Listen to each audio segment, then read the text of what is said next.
Hello, welcome to Hasty ISD Parent Night for Dyslexia. We will be presenting ways to help your child. My name is Mary Ellen Irwin, and I'm the dyslexia specialist at Camino Real and Buda Elementary School. Hi, my name is Connie Turner. I'm the dyslexia specialist at Buda Elementary. Thank you for joining us today. One of the most important things is to teach your students about dyslexia. It's very important for them to have a good understanding of what dyslexia is and that their brains work differently. We're going to watch this great video about what is dyslexia.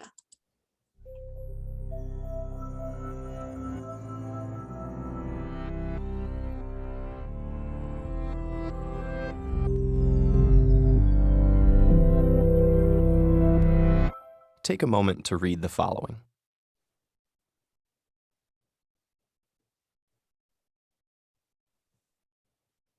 How was that? Frustrating? Slow? What were those sentences about? They're actually a simulation of the experience of dyslexia, designed to make you decode each word. Those with dyslexia experience that laborious pace every time they read. When most people think of dyslexia, they think of seeing letters and words backwards, like seeing B as D and vice versa, or they might think people with dyslexia see saw as was. The truth is, people with dyslexia see things the same way as everyone else. Dyslexia is caused by a phonological processing problem, meaning people affected by it have trouble not with seeing language, but with manipulating it. For example, if you heard the word cat and then someone asked you, remove the C, what word would you have left? At.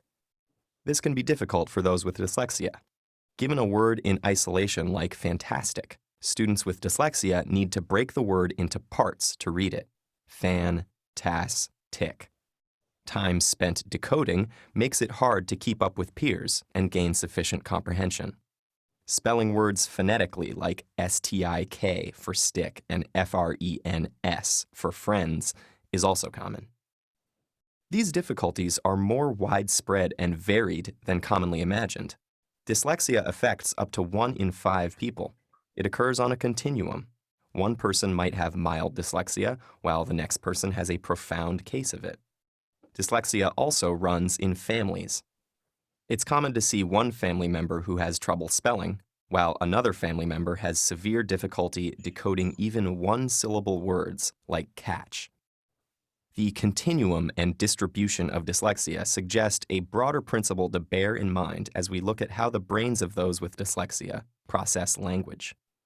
Neurodiversity is the idea that because all our brains show differences in structure and function, we shouldn't be so quick to label every deviation from the norm as a pathological disorder, or dismiss people living with these variations as defective. People with neurobiological variations like dyslexia, including such creative and inventive individuals as Picasso, Muhammad Ali, Whoopi Goldberg, Steven Spielberg, and Cher, clearly have every capacity to be brilliant and successful in life. So here's the special way the brains of those with dyslexia work. The brain is divided into 2 hemispheres. The left hemisphere is generally in charge of language and ultimately reading, while the right typically handles spatial activities. fMRI studies have found that the brains of those with dyslexia rely more on the right hemisphere and frontal lobe than the brains of those without it. This means when they read a word, it takes a longer trip through their brain and can get delayed in the frontal lobe. Because of this neurobiological glitch, they read with more difficulty. But those with dyslexia can physically change their brain and improve their reading. With an intensive multisensory intervention that breaks the language down and teaches the reader to decode based on syllable types and spelling rules, the brains of those with dyslexia begin using the left hemisphere more efficiently while reading, and their reading improves. The intervention works because it locates dyslexia appropriately, as a functional variation in the brain, which naturally shows all sorts of variations from one person to another. Neurodiversity emphasizes this spectrum of brain function in all humans and suggests that to better understand the perspectives of those around us, we should try to not only see the world through their eyes, but understand it through their brains.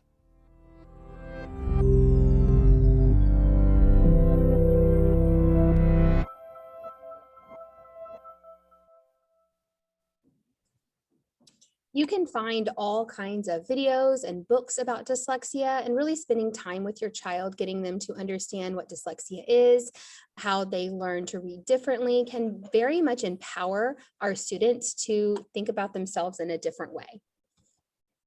There are lots of ways to support your dyslexic child. One of the most effective ways is to listen to audiobooks as an alternative to reading. So we call it ear reading. You're doing all the metacognitive things in your brain and thinking about the text, but it takes away the difficulty of reading print with your eyes. You can use a ruler to help them read in a straight line and focus on the text when they are eye reading. You can help remind them that dyslexia has nothing to do with their intelligence. Dyslexics are very, very smart. They just have a difficult time reading that print with their eyes. Another way you can help them is to acknowledge their effort and celebrate the hard work. Even if there are still mistakes, if we promote effort over accuracy, we can empower our children to do amazing things. And number 5 is to build executive functioning skills, which we'll talk about a little bit later in this presentation. One of the most important things is to focus on the strengths. Your child has lots of strengths, and getting them to focus on those and to pursue their passions like sports or dance, martial arts. If they're really good in academics, they might like math or ear reading or science. It's really important to build our kids' personal positive self-talk so that they create a positive self-image of themselves, and they don't get that inner critic going. And if they're creative, art, dance, music, those are all ways to help our children feel empowered and positive about themselves. You can also help your child find ways to express or practice their strengths or passions as often as possible. Dyslexic students often have many strengths and lots of diverse interests. And if you set aside some time to do something every day that motivates and challenges them, it can build those executive functioning skills, which are important for all academic learning. Another important thing is to build a positive self-image for our kids. You can teach your student how to have a positive inner voice instead of an inner critic. We can help them by having them say 3 kind or positive things about themselves in the mirror each morning or night. When you are brushing teeth is a great time to do this. You can help them say, I am kind, I am creative, I am safe and loved, I am smart, or have them talk about their passions or strengths and say that in a positive voice to themselves. You can help your student build a strong sense of self by teaching them how to talk about their strengths and weaknesses in a non-judgmental way. Examples are, I am good at, I am skillful at, blank can be challenging for me. And if we take that judgment out of their self-talk, they'll look at themselves in a much broader picture without judgment, and we won't have that harsh inner critic develop as they get older. Another important thing to build a positive self-image is to discuss the importance of skills like perseverance, flexibility, empathy, and creativity. These are often strengths for our dyslexic kids, and they are very, very good at these things. And building all on their strengths and focusing on their strengths and their passions will help them build that positive self-image as they continue on through education and into life. Another thing we can do is to build self-advocacy skills. Ms. Irwin's going to talk a little bit more about this. Self-advocacy is so important for our students, especially as they get older and become more aware of the condition that they have, known as dyslexia. They need to understand their classroom needs and that how their needs may be different from others, and what that looks like. They need to know that it's okay to speak up to teachers and say, I'm sorry, I don't understand that, or can you repeat that? That way they're able to advocate for themselves in the classroom. They need to be able to communicate these needs to teachers and to parents. Advocacy builds confidence and empowers students to communicate their academic needs, and it also makes it easier to understand dyslexia and help students take ownership of their learning. Here is a short video with some students with dyslexia.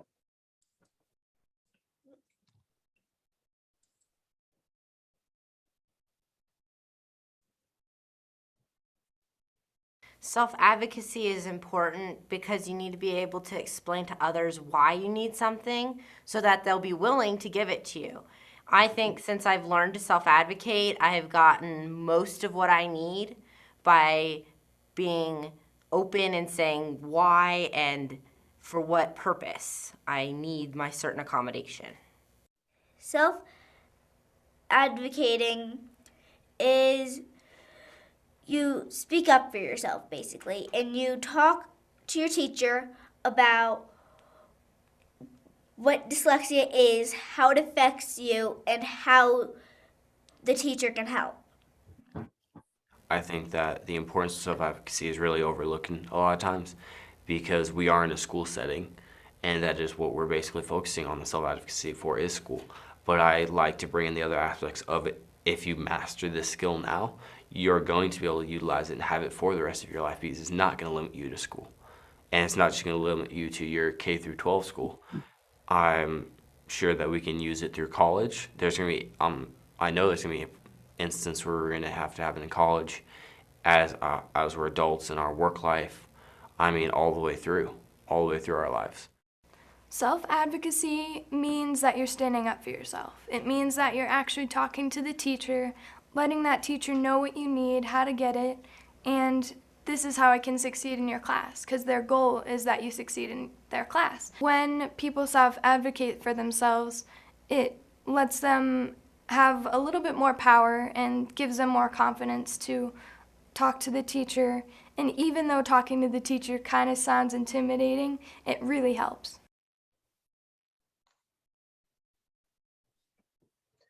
You heard the students speak about student accommodations, and you are more than likely familiar with that if you have attended a 504 meeting or an ARD. Both of those meetings are types in which we discuss as a team what accommodations your student may need to help them be successful.